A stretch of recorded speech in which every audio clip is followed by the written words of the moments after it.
Graça e paz, muito bem-vindo mais uma vez ao nosso canal, nessa última aula desse segundo trimestre desse ano de 2019, do sacerdócio celestial. Vamos comentar um pouco a respeito dessa revista, e hoje eu estou gravando aqui direto da minha igreja, Assembleia de Deus Central, aí em Cachoeira Itapemirim, onde eu sou pastor. Eu sou o pastor Walter Leme, diretor e professor da Escola Bíblica Dominical, e você está no nosso canal. Quero, antes de tudo, lhe convidar a deixar o seu like, curtir nossa página, compartilhar e lembrar que está vindo aí o sorteio da nossa Bíblia. Eu vou deixar o link da descrição para você aqui da Bíblia e você vai poder acompanhar como você faz para participar do sorteio dessa Bíblia. Hoje, esta nossa aula é uma aula muito especial, por ser a última. Estamos tratando do sacerdote celestial. Então, a partir desse momento, você começa comigo o sacerdócio celestial, lição de número 13. Muito bem, nosso texto áureo: porque nos convinha um sumo sacerdote como este, então incorruptível ou incorruptível, sem mácula, separado dos pecadores e exaltado acima dos céus. Nossa verdade prática: Jesus Cristo é o sumo sacerdote perfeito, porque sendo ele a oferta e ofertante, garantiu-nos ao Calvário uma salvação eficaz e eterna. Nossa leitura bíblica em graça está dessa feita em Hebreus capítulo 9, versículo 11 a 15, Apocalipse capítulo 2, versículo 1 e 14, aliás, capítulo 21, versículo 1 e 4, né? Para você acompanhar durante a semana. Vamos à introdução da nossa revista, que eu gosto muito de ler com vocês a introdução da nossa revista. O apóstolo Paulo escreveu que as festas e as dietas e os dias sagrados são soma de coisas futuras. O autor aos Hebreus reafirma que a lei era a sombra dos bens futuros e não a imagem exata das coisas. De tudo que estudamos até o presente lição, podemos dizer que o tabernáculo de Israel é um tipo de tabernáculo celestial. E nesta lição veremos que Jesus é o sumo sacerdote desse tabernáculo celestial, em que a sua igreja é o sacerdócio real. Estamos aqui falando do sacerdócio de Cristo, do sacerdócio eterno, porque, como diz o Hebreus capítulo 7, porque nos convinha que um sumo sacerdote como esse, santo, inculpável, sem mácula, separado dos pecadores, exaltado acima do céu.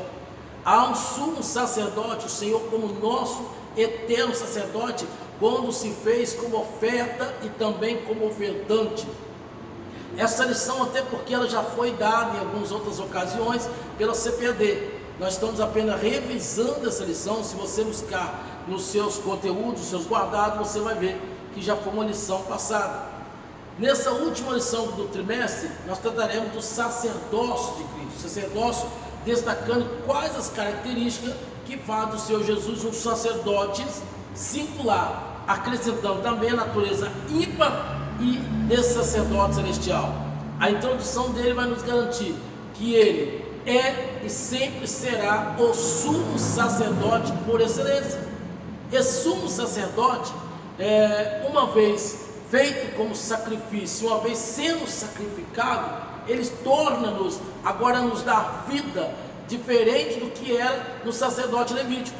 No sacerdote levítico, o sacerdote ele era limitado, ele tinha que procurar uma oferta para apresentar. No sacerdote de Cristo, não, ele é ilimitado, ele é oferta, ele é ofertante, ele é aquele que dá entrada para o céu. O sacerdote levítico apresentava oferta pelo sacrifício, pelo pecado da humanidade. No caso de Cristo, não, ele se fez pecador, ele pega o pecado da humanidade e nos dá vida eterna, nos purifica, tá? Abre a porta de entrada do homem para o céu. No sacerdote levítico, a porta continuava fechada. Por mais que sacrificava, o homem não podia ter acesso ao Santo dos Santos, não podia ter acesso ao Santíssimo, não podia ter acesso, muito menos aos pecadores. Nenhum israelita podia, apenas o sacerdote que entrava no Santo dos Santos e o sumo sacerdote, uma vez por ano, que entrava no Santíssimo, no Santo dos Santos. Esse era a linhagem levítica. No ponto 1 da sua lição, vai dizer que o sacerdote celestial tem o único sumo sacerdote, Cristo, sumo sacerdote do Novo Testamento.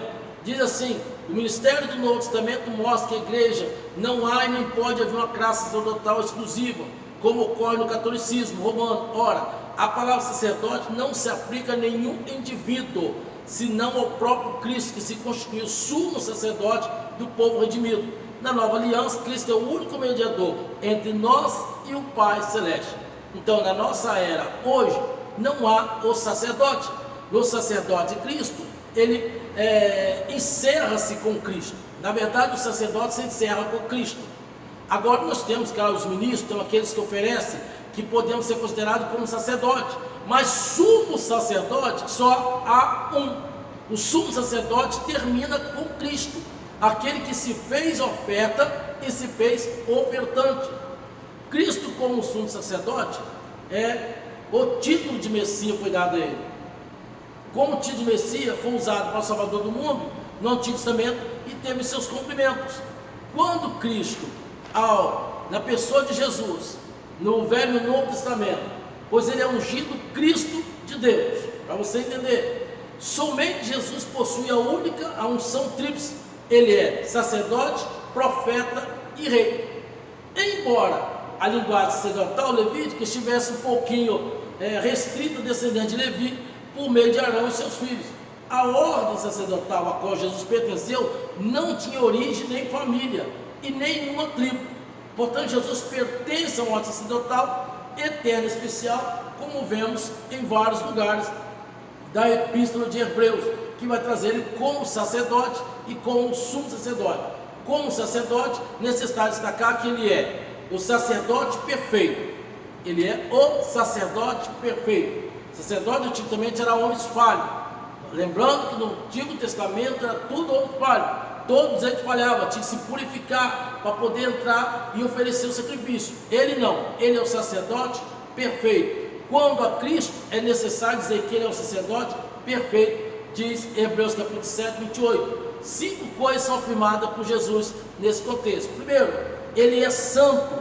Aqui no contexto do grego tem a palavra ósios, que traduzido em vez de ágil, separado, o termo grego ósios, ocorre 8 vezes no Novo Testamento, em sentido de santo e piedoso, misericordioso, livre de iniquidade. Ele se identifica, a igreja de Filadélfia, como aquela que é santo. Isto diz o que é santo. Até os demônios testificam isso. Bem sei que és santo de Deus. Marcos capítulo 1, versículo 24. Os próprios demônios testificam isso. B, ele é inocente. Segundo ponto, que ele é inocente. Aqui a ideia de alguém que não tem maldade, no grego agos, agagos, traduzido do grego, quer dizer sem malícia. O pecado da raça humana, que foi imputado em Cristo, ele mesmo não tinha pecado, ele era inocente. Falando de Jesus, Paulo disse: aquele que não conheceu o pecado. Para se tratar de um sumo sacerdote, de um sacerdote perfeito, precisaria de alguém que tivesse essas qualidades. Primeira qualidade, que ele fosse santo. Para ser perfeito, ele tinha que ser santo. Segundo, ele tinha que ser inocente. Terceiro, ele tinha que ser imaculado. A ideia aqui do imaculado é extraída dos princípios exigidos da consagração do sacerdote. O sacerdote na antiga aliança não poderia ter defeito algum. O autor mostra que Jesus morreu, possuía um caráter imaculado, ele não tinha defeito nenhum. Pedro até compara Jesus como o cordeiro da Páscoa, que não poderia ter mancha. O cordeiro perfeito, não poderia haver mancha. Para se oferecer um cordeiro na Páscoa, era necessário que ele fosse puro, novo, imaculado, não tivesse mancha nenhuma. Então Jesus aqui simboliza o cordeiro perfeito, sem nenhuma mancha, sem nada. Próximo ponto, ele é separado dos pecadores. Próximo ponto, ele é separado dos pecadores. Quando se faz essa declaração, separado dos pecadores, no caso aqui do autor aos Hebreus, ele usa um termo que mantém a ideia de algo que não começou no passado, mas cujo efeito continua no presente. Nesse caso aqui, nesse aspecto, Jesus foi separado dos pecadores, isto é, pertence a uma classe distinta, e dele continua dessa forma. ele não pode ser alcançado pelo pecado, embora tenha sido tentado, porque era plenamente humano. Jesus, no caso aqui, foi tentado, mas não se deu, porque ele possuía a sua natureza pecaminosa e nunca pecou. Possuía duas naturezas, a sua divina e a sua humana. Dentro da sua humana, ele possuía as características, seria do caso de pecadores, mas Jesus não chegou a conhecer o pecado. Não conheceu, porque ele aboliu o pecado através da morte na cruz. Jesus agora traz vida ao pecador. Então Jesus não conhece o pecado, mas se faz de pecador para poder redimir o meu e o seu pecado. O outro ponto, ele tinha que ser mais sublime do que os céus. Aí agora a expressão já é mais forte para o Cordeiro. Mais sublime que os céus. Essa expressão pode estar se referindo ao céu, ao firmamento, mostrando que Jesus estava acima da criação, pois um dia a criação passará, mas ele permanece eternamente. E tu, Senhor, no princípio fundaste a terra e os céus as obras das tuas mãos. Eles perecerão, mas tu permaneces, todos eles, como roupa envelhecerão, e como os mantos não harão os seus mudados, mas tu és o mesmo e os teus anos não acabarão. Hebreus capítulo 1, versículo 10 a 12. Vai dizer que passa os anos, passa tudo, vão envelhecer como roupa, mas ele permanecerá vivo.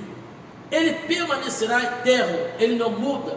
Diz Hebreus que ele é o mesmo ontem, hoje, será eternamente. Jesus é imutável, Jesus ele não muda, as suas características é a mesma. Ele não passa, não tem essa questão de mudança. Pode o clima mudar, pode a temperatura mudar, pode o mundo mudar, pode a tecnologia avançar, pode tudo mudar, mas diz Hebreus que ele é o mesmo ontem, hoje, será eternamente.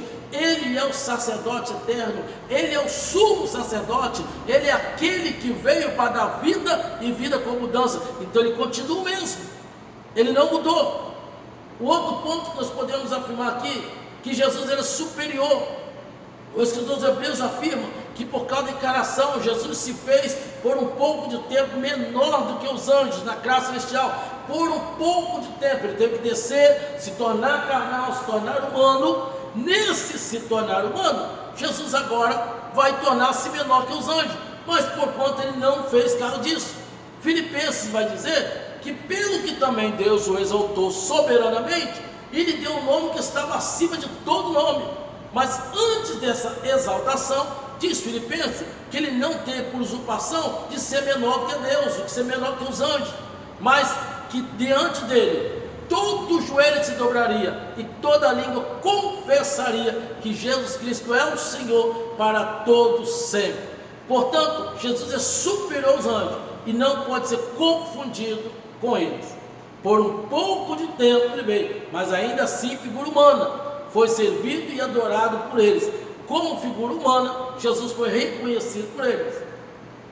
O próximo ponto, aliás, quero fazer uma lembrança para você aqui de todos os pontos que nós abordamos aqui, para que ele pudesse ser o sacerdote perfeito. Lembrando a você, para ser sacerdote perfeito ele tinha que ser santo, inocente, imaculado, separado dos pecadores, que é um ponto muito importante, separado dos pecadores, mais sublime do que os céus.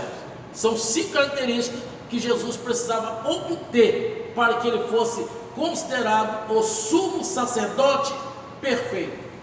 Um outro ponto é o sacerdote eterno.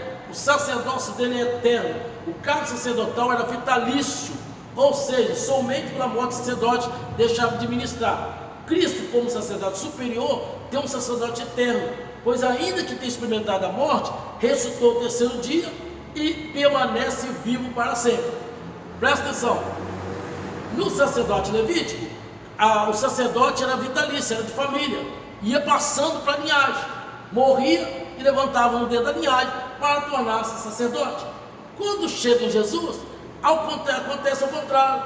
Jesus morre como sumo sacerdote, torna-se sumo sacerdote ao se oferecer como sacrifício, e ressuscita e permanece vivo. Então o sacerdote termina nele, não há linhagem depois de Cristo.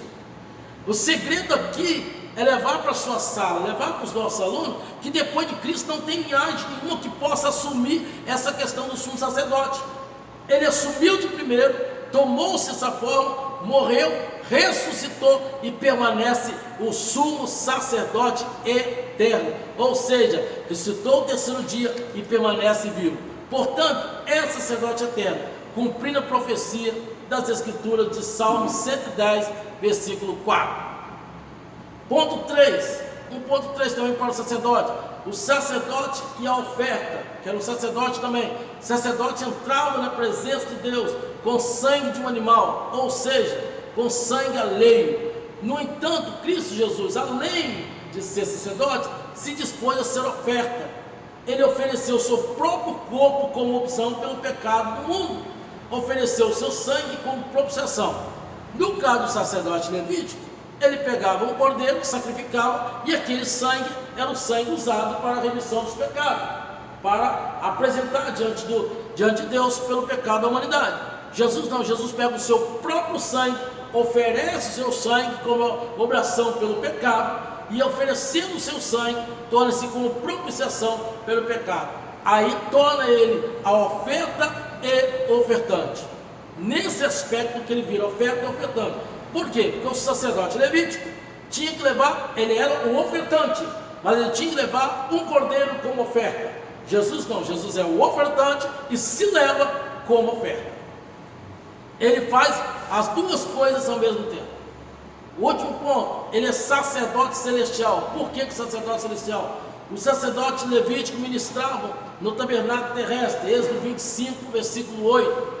Cristo Jesus é ministro do santuário e do verdadeiro tabernáculo, o qual o Senhor fundou, e não o homem. E só iniciou a sua obra sacerdotal da terra, continua no céu. Ele começou na terra e continua no céu, onde exerce de forma plena o seu sacerdócio no tabernáculo celestial à direita de Deus.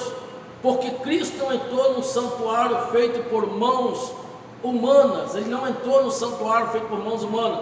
Figura porque Cristo entrou no santuário celestial, ele assentou-se à mansão celestial, ele tomou por direito o trono que era dele já reservado. Ao passar por toda essa morte, ele toma o seu direito aqui na terra e agora toma o seu direito no céu, porque diz Filipenses que todo joelho vai se dobrar na terra, no céu, em todas as partes, para dizer que ele é o Senhor para todos sempre. Ele não entrou feito por mãos humanas, figura do verdadeiro, porém o mesmo céu, para agora comparecer diante de todos, comparecer perante a face de Deus. Na natureza de Cristo, ele tem a natureza. Jesus é o nosso grande sumo sacerdote. Agora vamos destacar aqui essas duas naturezas dele. Ele tem a natureza humana, como eu já falei, e a natureza celestial. Humanamente, ele seria apenas um sacerdote. Espiritualmente, torna-se sumo sacerdote e ofertante, como eu já falei. Existe um tabernáculo celestial, do qual o terrestre era apenas uma sombra. O escritor dos Hebreus declara essa verdade, Hebreus 8, acerca disto, afirmou: os peças do tabernáculo eram tão somente uma espécie de cópia dos seus originais, existentes no céu. O apóstolo João, quando estava na ilha de Patmos, foi arrebatado em espírito e viu este tabernáculo celeste. Foi nesse tabernáculo que Cristo entrou para se apresentar ao Pai, depois de haver consumado a obra da salvação, a qual Cristo foi incumbido de transferir. Jesus é o sumo sacerdote perfeito. Na lição que nós estamos dando hoje, vai falar do sacerdote universal, do sacerdote que nós já destacamos aqui, a doutrina bíblica fundamentada para o sacerdote, já destacamos aqui do que ele precisava, as suas características que ele precisava. Ele é a pedra rejeitada pelos homens, tornando o sacerdote eterno e perfeito. Ele é o maior e perfeito, o maior e mais perfeito tabernáculo, o maior e mais perfeito tabernáculo. Eu faço apenas um resumo dessa lição. Aliás, de toda essa lição, o tabernáculo começa lá em Israel, lá Levítico, Êxodo, vai destacar o tabernáculo, mas era para refletir nos evangelhos em Cristo. Cristo, através do tabernáculo, reflete o sumo sacerdote. O que nasce lá como simples sacerdote, morre cá como eterno sacerdote. Jesus agora finda tudo aqui. A história sacerdotal vai fundar nele ali, com a morte e a libertação. Até quando o véu do templo se rasga, ele está dizendo assim, que agora, a partir desse momento, eu e você temos livre acesso diante do Pai. O que o sacerdote levítico não podia dar ao homem, não podia permitir ao homem, agora Cristo vai dar ao homem esta ligação direta com Deus. Não podia, não, o sacerdote levítico não tinha como, ele era falho, ele só podia apresentar. A cada ano o sumo sacerdote vinha para validar aquela oferta. Ele esperava um ano para validar a oferta. Agora Cristo não, Cristo vai com uma só morte, de uma só vez, e vai validar toda a oferta. Aí ele vai dizer, está pago. Ele vai dizer assim, a célula que era contra nós, a cravei e a risquei na cruz. Você não deve mais nada, eu não devo mais nada. Você pode andar de cabeça erguida, ser feliz e ser abençoado, porque aquele que se fez oferta e foi ofertante e se fez de oferta, veio para me dar vida e dar vida a você com abundância. A conclusão diz assim: uma vez que o tabernáculo mosaico passou, temos agora um santuário maior, um sacrifício suficiente e uma salvação definitiva.